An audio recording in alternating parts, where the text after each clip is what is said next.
ऐसी कौन सी अत्यंत आवश्यक सूचना थी जो आपको हमें इसी क्षण बतानी थी? बहुत बड़ी मुगल सेना बढ़ी चली आ रही है हमारे उदयपुर की ओर।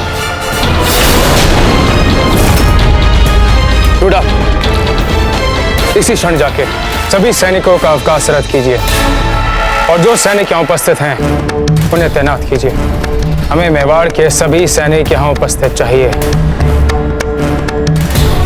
हम राणा जी को जाकर यह सूचना देते हैं। सुनिए टूडा, नागरिकों को किसी सुरक्षित स्थान पर भेजने का प्रबंध कीजिए।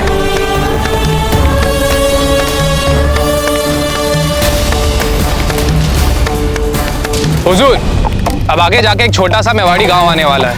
अब चुनांचे हमको बिना बेमकसद खून खराबे में उलझे जल्द से जल्द उदयपुर के बाहरी इलाकों तक पहुंचना है। इसलिए अभी हमें यहाँ से थोड़ा घूम के इस गांव के बाहर से निकालनी चाहिए अपनी फौज। आपका क्या हुक्म है इसके मुतालिक? ठीक सोच रहे हैं, ऐसा ही करना चाहिए हमें। नहीं, हम नहीं बदलेंगे हमारा रास्ता। गांव से होकर निकलेगी हमारी फौज।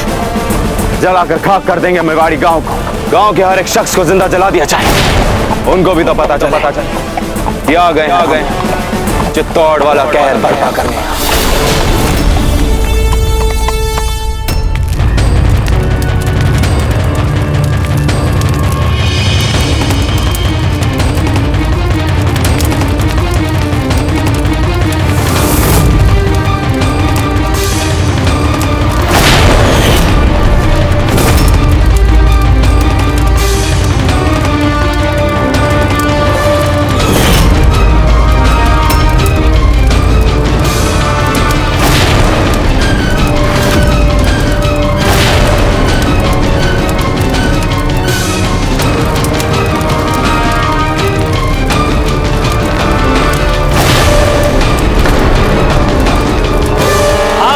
विवाह के सारे संस्कार संपन्न हो चुके हैं। अब आपके परिवार के, आपके बड़ों के चरण स्पर्श कर उनके आशीर्वाद लीजिए।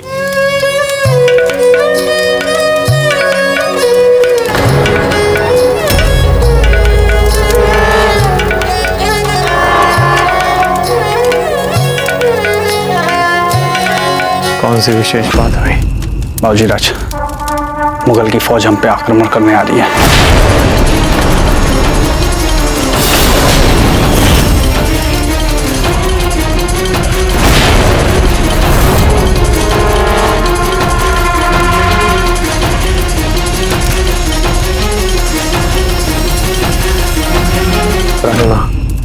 आज्ञा दीजिए, हमें एक अति आवश्यक कार्य के लिए जाना है।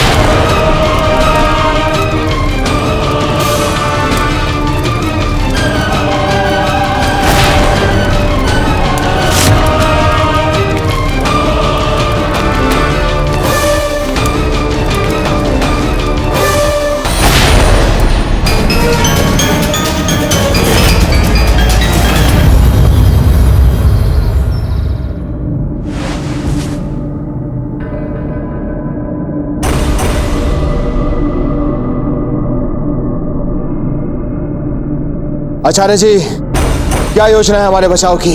राणा जी, हम मुगलों को उदयपुर के प्रवेश मार्ग पर ही रोक देंगे, जहां एक और झील है और दूसरी ओर पर्वत है, और इतना समय हमारे लिए पर्याप्त होगा अपने नागरिकों को किसी सुरक्षित स्थान पर भेजने हेतु।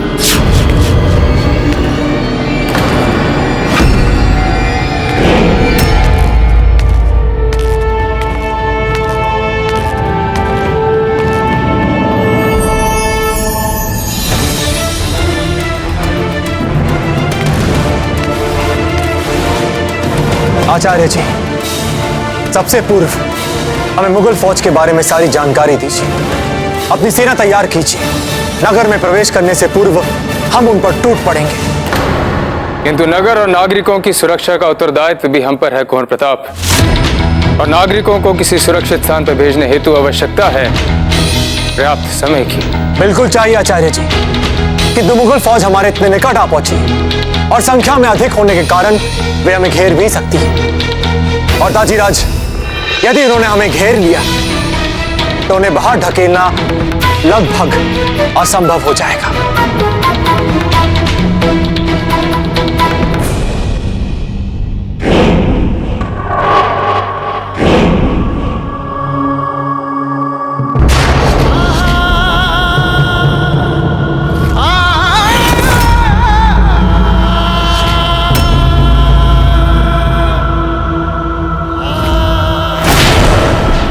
पूर्ण रूप से सहमत हैं हम आपकी बातों से। उन मुगलों को कदापि नहीं लगना चाहिए कि हम उनसे भयभीत हो गए, अपितु उन्हें यह भय होना चाहिए कि हम आक्रामक भी हो सकते हैं।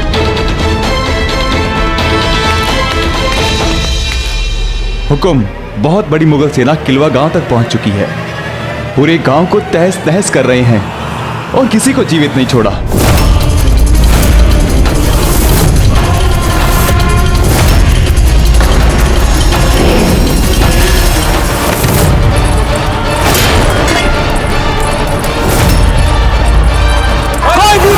चाहिए, एक एक को ढूंढ ढूंढ कर मारो, सबको खत्म कर दो, ढूंढ ढूंढ कर निकाल कर मारो सबको। गांव वालों, जिस तरह चित्तौड़ को बेरहमी के साथ कुचलकर हमने कब्जे में लिया था, ठीक उसी तरह आज उदयपुर को भी हम बेरहमी के साथ मसल के अपने कब्जे में लेंगे। मारो सबको, कोई भी नहीं बचा चाहिए। आचार्य जी, यदि इस युद्ध में मुगल किसी को अपने सामने देखना चाहते हैं तो वो हमें, राणा उदय सिंह को। ये युद्ध हम मुगलों के विरुद्ध लड़ेंगे। नहीं दाजीराज, नहीं। वैद्य जी ने आपको विश्राम के लिए कहा है। आपको शैया से नहीं उठना चाहिए। आप कृपया शांत हो जाइए। रुग्ण स्वास्थ्य के कारण आप बहुत निर्बल हो चुके हैं। आपको शैया पर ही रहना है। कहाँ है हमारा कवच, हमारे ढाल, हमारे हथियार? आचार्य जी, अग्रिम दस्ते को तुरंत तैयार करवाया जाए और बाकी की सेना को नगर और नागरिकों की सुरक्षा के लिए तैनात कर दिया जाए। हम युद्ध के लिए निकलेंगे। दाजीराज, आप शांत हो जाइए। आपको विश्राम की सख्त आवश्यकता है। आप शांत हो जाइए कुंवर प्रताप। पहले ही आप बहुत हानि पहुंचा चुके हैं। अब ये युद्ध हम लड़ेंगे। हम चित्तौड़ की तरह उदयपुर को इन मुगलों के हाथ नहीं जाने देंगे। हम दाजीराज, रुक जाइए कुंवर प्रताप, निकट बताइए हमारे।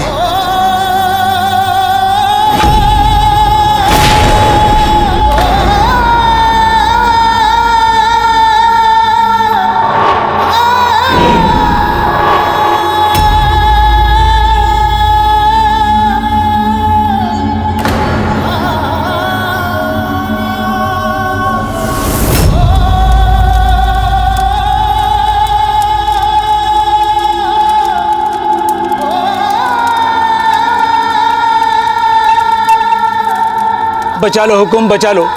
मुगलों की सेना ने पूरी गांव को जलाकर राख कर डाला।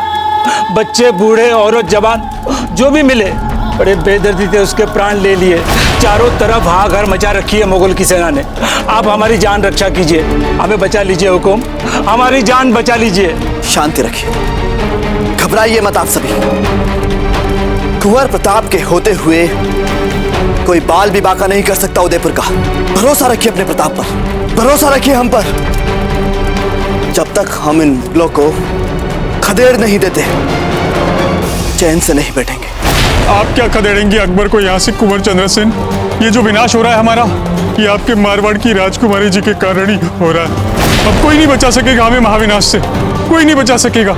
हम सब मर जाएंगे, सब मारे जाएंगे हम, कोई नहीं बचेगा। हमें बचा लीजिए, नहीं बचेगा, सबको मार देगा अकबर।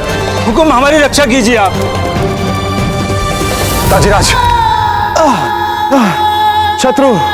शत्रु किसी भी पल हमारे द्वार पर आ सकता है। हम अकेले ही पूरे शत्रुओं का सामना करेंगे। हम उदयपुर को चित्तौड़ की भांति विनाश की आग में झुलसता हुआ नहीं देख सकते। जाने दीजिए हमें। ताजीराज, आप शांत हो जाइए। आपको विश्राम की आवश्यकता है। शत्रुओं का सामना करने के लिए युद्ध में हम हैं ना, हम करेंगे उनका सामना, क्योंकि ये सब कुछ हमारा ही तो किया धरा है। आप शांत हो जाइए, बस कीजिए राणा जी। युद्ध की बातें अब बंद कीजिए। युद्ध और युद्ध, बस यही बात करते रहते हैं। क्यों जीवन की कोई बात नहीं करता यहाँ पर? हमारे सामने हर बार मृत्यु का ही विकल्प क्यों रह जाता है? युद्ध का विकल्प क्यों रह जाता है राणा जी?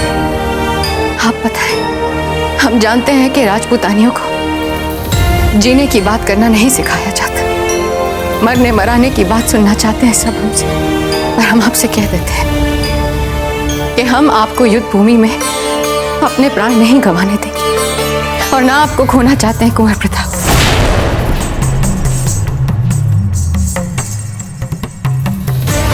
हम विनती करते हैं आपसे राणा जी, शांति प्रस्ताव रखिए अकबर के आगे।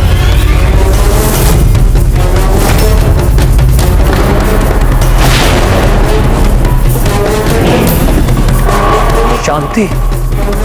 और उस मुगल से? ये अब क्या कह रही मां?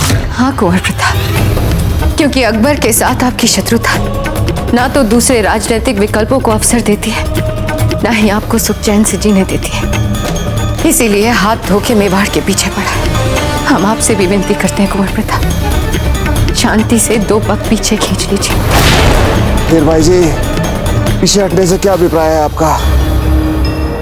कहना क्या चाहती हैं आप? हमारे कहने का अर्थ ये है राणा जी कि हर तरह से विद्वान और दूरदृष्टि रखने वाले आचार्य जी और महामंत्री जी जाकर अकबर के सामने शांति प्रस्ताव रखें।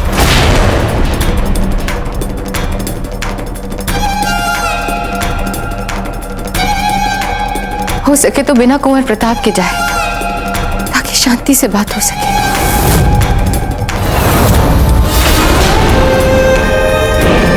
यदि शांति से बात होगी तो दोनों ही राज्यों के पक्षों में बात होगी। युद्ध के अतिरिक्त कोई और विकल्प निकल आएगा राणा जी। यदि आप चाहे तो दादा भाई रायमल और कुंवर जगमाल भी साथ जा सकते हैं। वैसे भी दादा भाई रायमल जैसलमेर का प्रतिनिधित्व करेंगे। इससे अकबर को भी सकारात्मक बात आरंभ करने में आसानी होगी। यदि इन सब बातों से युद्ध टल जाए तो क्यों रखपात बहाना चाहते हैं राणा जी? अकबर से बातचीत? और हम जानते हैं कि ये आपके लिए नई बातें हैं, परंतु कभी कभी नई सोच अच्छे परिणाम भी लाती है राणा जी।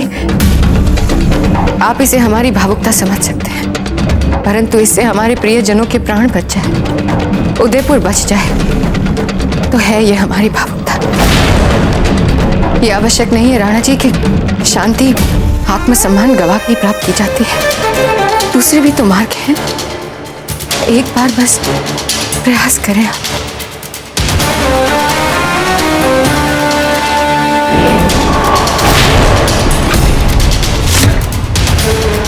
रायमल जी, वीर भाई जी का यह अभियान सफल भी हो सकता है और असफल भी हो सकता है कि आपको इसमें अपने प्राण गंवाने पड़े। क्या आप तीनों तैयार हैं इस अभियान के लिए?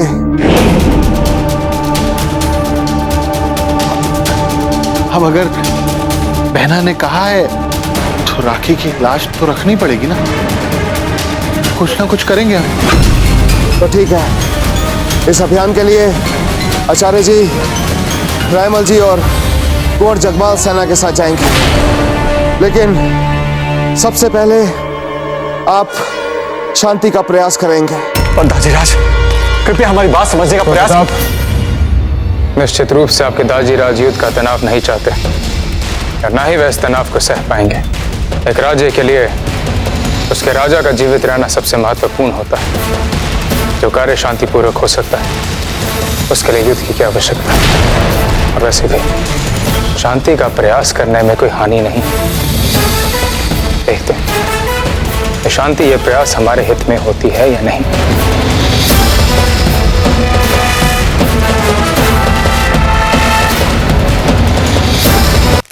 ये क्या कर दिया आपने रानी माँ?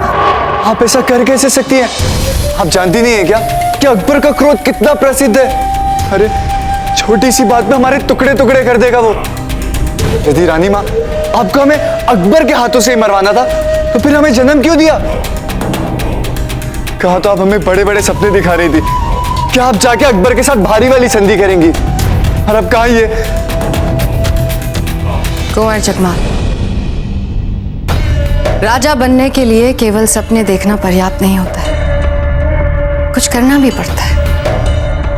अब कुंवर प्रताप को ही देख लीजिए। हमेशा अपनी मातृभूमि के लिए प्राण न्यौछावर करने को तैयार रहते हैं। यहां तो हम आपको लड़ने को भी नहीं कह रहे, फिर भी आप घबरा रहे हैं। सुनहरा अवसर बनाया है आपकी माँ ने आपके लिए, बस दोनों हाथों से आपको झपटना है। और आप है कि थर थर कांप रहे हैं। इस युद्ध के संभावित संकट को यदि आपने टाल दिया तो आप नायक बन जाएंगे। किंतु रानी माँ, यदि अकबर ने हमसे बात करने से ही मना कर दिया तो? हमें तो लगता है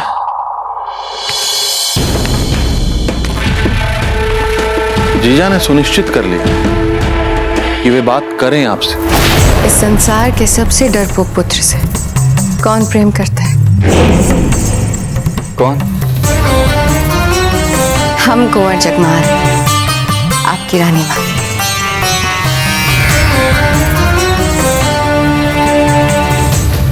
शहंशाह, अब हम उदयपुर क्षेत्र में प्रवेश कर रहे हैं और आगे समतल मैदान ही मैदान है। इसीलिए हमें लगता है कि अब हमें मेवाड़ सेना के साथ सामना करना पड़ सकता है, क्योंकि इसके बाद तो एक एक कर उनके नागरिक ठिकाने आरंभ हो जाते हैं। हमें अकबर आजम की खास तलवार दी जाए।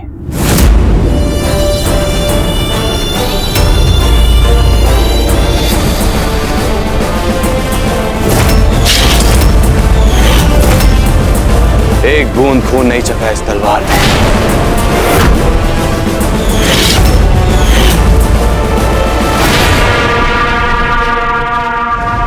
पता नहीं आप राजपूतानियों में ऐसी क्या खास बात है जो हमारी दीन वाली हसीनाओं में अब ऐसा लगता है जैसे दिल्ली हिलाई को लत लग गई है राजपूतानियों की। वो क्या कहते हैं, राजकुमारियां।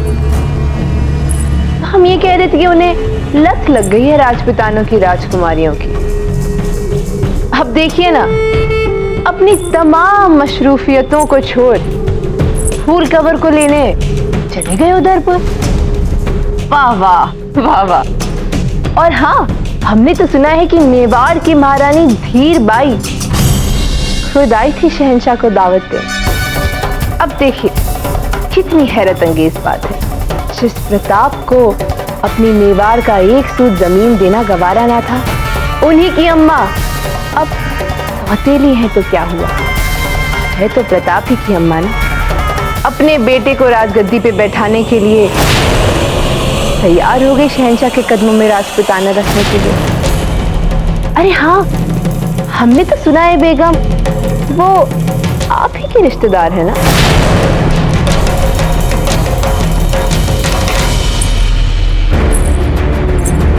आपके पहले प्रश्न का उत्तर तो स्वयं शहंशाह ही दे सकते हैं। रही बात धीर बाई जी की और महाराणा जी की, तो हमारे यहाँ एक कहावत बहुत प्रसिद्ध है, सत्यमेव जयते। अब आप हमसे इस कहावत का अर्थ मत पूछिएगा, क्योंकि जिस दिन सत्य की जीत होगी आपको इस कहावत का मतलब अपने आप समझ आ जाएगा। अकबर विश्वास का पात्र तो है नहीं, किंतु क्योंकि हम शांति वार्ता के लिए जा रहे हैं, इसी कारणवश हमने अपनी पूरी सैन्य टुकड़ी को पीछे रोक दिया, ताकि उसे ये ना लगे कि हम युद्ध करने आ रहे हैं। किंतु आचार्य जी, यदि अकबर ने छल किया तो? यदि ऐसी स्थिति उत्पन्न होती है तो एक स्थान पर एकत्रित हमारी सेना अकबर की छावनी पे धावा बोलने के लिए तैयार है, जिससे हम उसे अधिक से अधिक हानि पहुंचा सकते हैं। टुंडावत जी, आपने अपना शांति दूत भेजा है ना? जी आचार्य। मामा, हमें तो बहुत डर लग रहा है, हमारे तो हाथ पांव शिथिल पड़े जा रहे हैं। यदि अकबर को हम में मेवाड़ का भावी राजा नहीं दिखाई दिया तो कहीं वो हमारी गर्दन तो नहीं उड़ा देगा? है तो ऐसा ही वो भांजे, किसी का नहीं है वो। डरिए मत भांजे, एक काम करिए, पूरे आत्मविश्वास के साथ उसके सामने जाइए। ऐसा लगना चाहिए किसी साधारण व्यक्ति के सामने जा रहे हैं। क्या पता इसका प्रभाव उस पर पड़ जाए। बिना सेना के अकेले भेजे जा रहे हैं शेर के मान में, और कर भी क्या सकते हैं हम?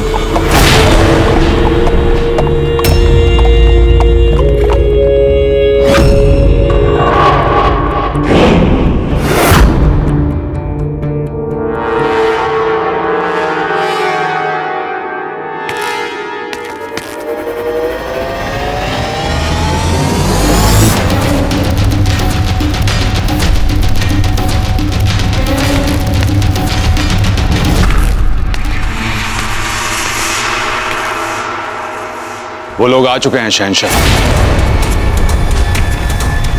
मान सिंह, बोल दीजिए उन्हें, तैयार हैं हम अमन की बात करने के लिए। जी शहंशाह।